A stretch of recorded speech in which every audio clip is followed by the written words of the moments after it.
Okay, welcome, welcome, welcome. So this is SAT Concept 108 that we're going to cover.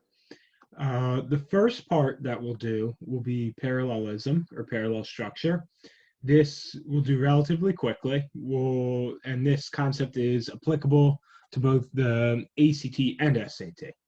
The second half, comparisons, is something that is more specific to the SAT. It doesn't really show up much, if at all, on the ACT, but you normally get 1 to 2 problems out of 44 on the SAT that test on comparisons, and often they're missed if you don't know exactly what you're looking for and how to go about doing the comparison. But first, let's talk about the concept that is on both tests, parallel structure. And this concept is fairly straightforward. So a lot of times you'll have different items in a list or different verbs in a list. Whatever it may be, if it's X, Y, and Z, you want to make sure that each part of speech is the same. So let me show you how this looks using this chart. So the first example I'll do with gerunds, which is ing being used as a noun. So we have swimming in the ocean, biking up the mountains, and a walk on the beach are all favorite activities of Mr. Wonderful. So it's gerund, and then a prepositional phrase that describes the gerund, a prepositional phrase that describes the gerund, and then the last thing is not a gerund. It's just a simple noun. So this is actually wrong. In order to maintain the parallel structure, we have to say swimming in the ocean, biking up the mountains, and walking on the beach. Now it's gerund prepositional phrase, and gerund prepositional phrase. So when you have a list, you want to make sure all items in that list maintain the same structure. Here's an example with participles. So see if you can catch the pattern on this before I even say it. So during her jog around the neighborhood, Ophelia passed little boys playing marbles, little girls chasing a cat, and an argument between two elderly neighbors. So this last bit is faulty. See if you can figure out why as it relates to the first two parts. Feel free to pause the video. By the way, I am going to continue. So anyway, if we look at this right here, we say during her jog, that should not say job, during her jog around the neighborhood, Ophelia passed noun, then an ing descriptor, which is called a participle phrase. So little boys, ing marbles, little girls chasing a cat, again, noun, an ing descriptor, and two elderly neighbors, again, ing descriptor, two elderly neighbors, again, noun, and then your ing descriptor. So now all three items in the list have the same exact structure, the noun and then the participle phrase that describes it. Here's one more example. Ferris Bueller decided to skip school in order that he attend a Chicago Cubs baseball game. So it's really he decided to skip school in order to attend. We want both parts of this phrase to be in what's called the infinitive form, the to verb form.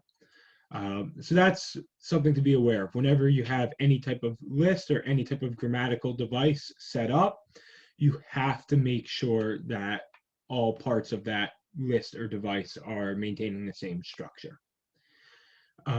You can also see idiomatic expressions, and this is true for both the SAT and the ACT. The biggest one that I want to take a look at, because it comes up often on both tests, is not only but also. Feel free to dive further into this worksheet to see the other types of idioms that could come up, but let's look at not only but also. So the incorrect one is not only was Hulk Hogan obnoxiously loud, and his excessive use of the word brother to any stranger he met felt completely disingenuous. So really it should be not only was Hulk Hogan loud, but also his use of the word brother felt disingenuous. So not only follows with the but also. Great. So let's take a look at just two test problems right now with this exact concept. I'm going to read one and see if you can figure it out before I give the answer. And again, feel free to pause the video at any point so you can try it on your own. A few companies, such as Google, we can ignore that part, non-essential, offset by 2 commas. So a few companies have even invested in high-tech nap pods that block out light, play soothing music, and gently waking nappers. So what we have here is we have block out light, play soothing music. So we have present tense, verb, and then a description of what the verb's doing. Present tense verb, description of what the verb's doing. So in this case, the last part is going to be gently wake. Because again, we just want to keep it as a present tense verb, gently wake nappers. Let's look at the next one. And I'll scroll down. As you can see, D is actually on the next page. So that's could be formatted just a little bit better. But anyway, let's take a look. In light of the benefits, not only, bell should go off, idiom, idiom, idiom. So not only, in light of the benefits, not only to employees' efficiency, and again to their health and sense of well-being, these executives' enthusiasm is not surprising. So in light of the benefits, not only to employees' efficiency, but also to their health. Not only, but also. And that should sound a little smoother too when you read it. Okay. So if you are just an ACT student, it's up to you whether or not you'd like to continue on from here. This next concept, I've seen it hardly on the ACT, maybe a few times, but it does come up about twice a test on the SAT, and that's comparisons. So let's talk about these comparisons. There are 2 types of comparisons. There's noun to noun and verb to verb. Noun to noun is a lot more common, so we'll talk about that one first. When you're comparing a noun to noun, you have to make sure that you're comparing a plural noun to a plural noun or a singular noun to a singular noun. Take a moment, and again, feel free to pause the video, but take a moment to figure out if you know what's incorrect with the incorrect statement above. So basketball players today are better than Michael Jordan's day. You'll hear people talk this way all the time, so it's hard to catch that anything's wrong. But if you really think about it, you're saying that basketball players are better than when Michael Jordan played in the 1980s and 1990s. So basketball players can't be better than a time period or a few decades. It's illogical. So here's how we correct it. We say basketball players today are better than the players of Michael Jordan's day. Now we're comparing players to players. Even that, though, is a little clunky. It's not wrong, it's just a little clunky. So the way to really streamline it, and what you'll see on the test, is basketball players are better than those of Michael Jordan's day.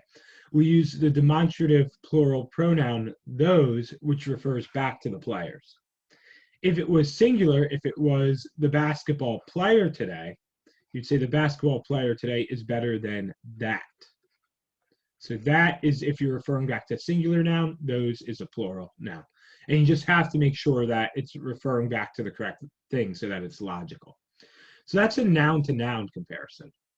The one that tends to prove a little bit more difficult for students, so we'll take a look at it here, is a verb to verb comparison. So you have to make sure that you're comparing an action to an action if you're making a comparison. So let's take a look at this incorrect one here. And again, feel free to pause the video now if you want to read it yourself and see if you can figure it out first. But I'm going to keep things rolling. So my ritual studies teacher at university remarked that the afternoon class always scored, or verbed, higher on the test than the scores of the morning class. He suspected cheating.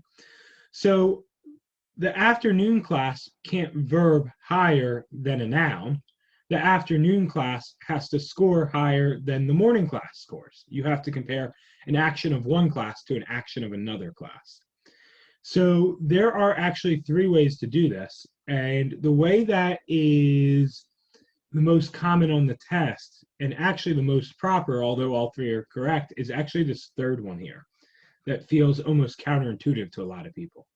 But let's look at all 3. My ritual studies teacher at university remarked that the afternoon class always verbed or scored higher on the test than the morning class scored. Now we have a like comparison, a verb to a verb. You could also say, my ritual studies teacher at university remarked that the afternoon class always scored higher on the test than the morning class did. Sorry. So did is a general way to just say I'm referring to the previous verb in the past tense. You also have do and does if it's in the present tense. This is actually the one you're most likely to see, though. My ritual studies teacher at university remarked that the afternoon class always scored higher on the test than did the morning class. I know it feels a little bit weird because you're saying noun, class, verb, and then you're saying verb, noun, but that's actually the way the structure works. So a lot of times you put the did before the second noun if it's a verb to verb comparison. Let's take a look at a few test problems, and then you'll be on your way to try this out on your own. So we'll go down to the second half of this packet, which is comparisons. Again, feel free to pause the video if you want to try this yourself. I will read it though. Perhaps the real sign of welcome in Cleveland's artist housing plan, homes will be sold to qualifying artists at prices similar to an economy car. So here's the issue. Prices of homes can't be similar to a car. The prices of homes have to be similar to the prices of cars. So this one is going to be D. Those meaning the prices of economy cars. The issue with that is it's singular, and we're comparing the prices to the prices, so we have to keep it plural.